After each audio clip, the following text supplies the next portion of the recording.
ಈಗ ಮತ್ತೊಂದು ಕಡೆ ಹೈಕೋರ್ಟ್ನಲ್ಲಿ ರಾಜ್ಯ ಸರ್ಕಾರ ಮಾಡಲು ಉದ್ದೇಶಿಸಿರುವಂಥ ಮರು ಜಾತಿ ಗಣತಿ ಸಮೀಕ್ಷೆಯ ಭವಿಷ್ಯ ನಿರ್ಧಾರವಾಗ್ತಾ ಇದೆ. ವಿಚಾರಣೆ ಆರಂಭವಾಗಿದೆ.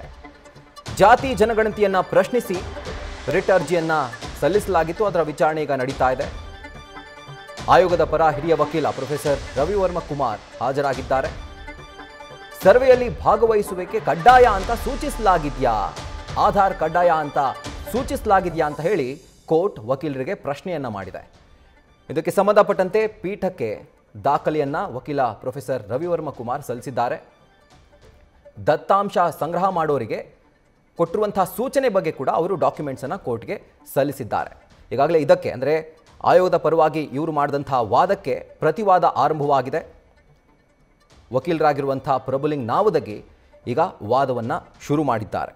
ಅಂದರೆ ಅವರು ಒಂದು ಬೇಸಿಸ್ ಆಗಿ ಇಟ್ಕೊಂಡಿರುವಂಥ ಒಂದು ಪಾಯಿಂಟ್ ಏನು ಅಂತಂದರೆ, ಸರ್ವೆಗೂ ಸೆನ್ಸಸ್ಗೂ ಡಿಫ್ರೆನ್ಸ್ ಇದೆ. ಸರ್ವೆ ಮಾಡುವಂಥ ಕೆಲಸ ರಾಜ್ಯ ಸರ್ಕಾರದ್ದು, ಸೆನ್ಸಸ್ ಮಾಡುವಂಥ ಕೆಲಸ ಕೇಂದ್ರ ಸರ್ಕಾರದ್ದು. ಆದರೆ ಸರ್ವೆ ಹೆಸರಲ್ಲಿ ಇಲ್ಲಿ ಜಾತಿ ಜನಗಣತಿ ಮಾಡಲಾಗ್ತಾ ಇದೆ. ಅದು ರಾಜ್ಯ ಸರ್ಕಾರದ ವ್ಯಾಪ್ತಿಗೆ ಬರೋದಿಲ್ಲ. ಅದೇನಿದ್ರೂ ಕೇಂದ್ರ ಸರ್ಕಾರದ ಒಂದು ಲಿಮಿಟ್ಸ್ಗೆ ಬರುವಂಥ ಒಂದು ಅಧಿಕಾರ ಕೇಂದ್ರ ಸರ್ಕಾರ ಈಗಾಗಲೇ ಮಾಡೋದಕ್ಕೆ ಇಚ್ಛಿಸಿದೆ. 2027ರ ಒಳಗಡೆಯಾಗಿ ಈ ಜಾತಿ ಜನಗಣತಿ ದೇಶದಾದ್ಯಂತ ಆಗ್ತಾ ಇದೆ.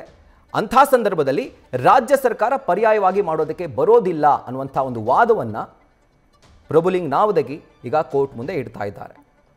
ಸೊ ರಾಜ್ಯ ಸರ್ಕಾರದ ಪರವಾಗಿ ಹಾಗೂ ಆಯೋಗದ ಪರವಾಗಿ ಪ್ರೊಫೆಸರ್ ರವಿವರ್ಮ ಕುಮಾರ್ ಅವರು ವಾದವನ್ನು ಮಾಡ್ತಿದ್ದಾರೆ. ವಕೀಲರು ಅವರು ಹೇಳಿರೋ ಪ್ರಕಾರ ಎಲ್ಲ ಒಂದು ಡೈರೆಕ್ಷನ್ಸನ್ನು ಯಾರ್ಯಾರು ಸರ್ವೆಗೆ ಹೋಗ್ತಾರೋ ಅವರೆಲ್ಲರಿಗೂ ಕೂಡ ಕೊಡಲಾಗಿದೆ. ಆಧಾರ್ನ ಬಳಕೆ ಬಗ್ಗೆ ಕೂಡ ಅವರಿಗೆ ಮಾಹಿತಿಯನ್ನು ನೀಡಲಾಗಿದೆ ಅಂತ ಹೇಳಿ ಅದಕ್ಕೆ ಪೂರಕವಾದಂಥ ಡಾಕ್ಯುಮೆಂಟ್ಸನ್ನು ಕೋರ್ಟ್ ಮುಂದಿಟ್ಟಿದ್ದಾರೆ.